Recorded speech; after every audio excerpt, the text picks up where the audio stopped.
senjata api jenis revolver. Motif daripada pelaku ini adalah cinta segitiga, ya, motif pribadi.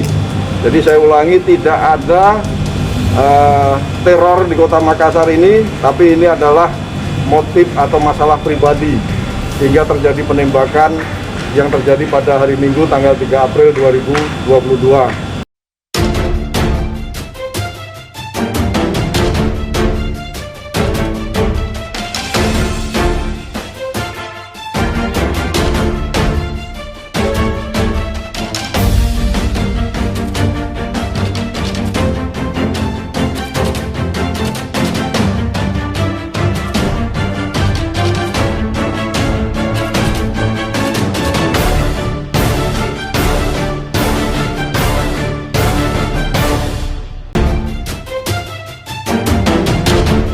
Bahwa perkara atau kasus penembakan yang terjadi pada tanggal 3 April itu sudah berhasil kita ungkap dan kita tangkap pelakunya.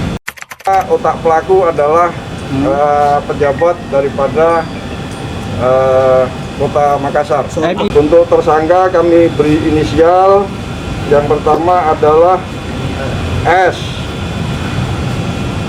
Yang kedua adalah MIA, yang ketiga HKM, dan yang keempat adalah A. Peranannya adalah eksekutor, penggambar, dan otak pelaku. 340 pembunuhan berencana. Ancaman kurungannya, Pak? Ya, umur hidup atau mati.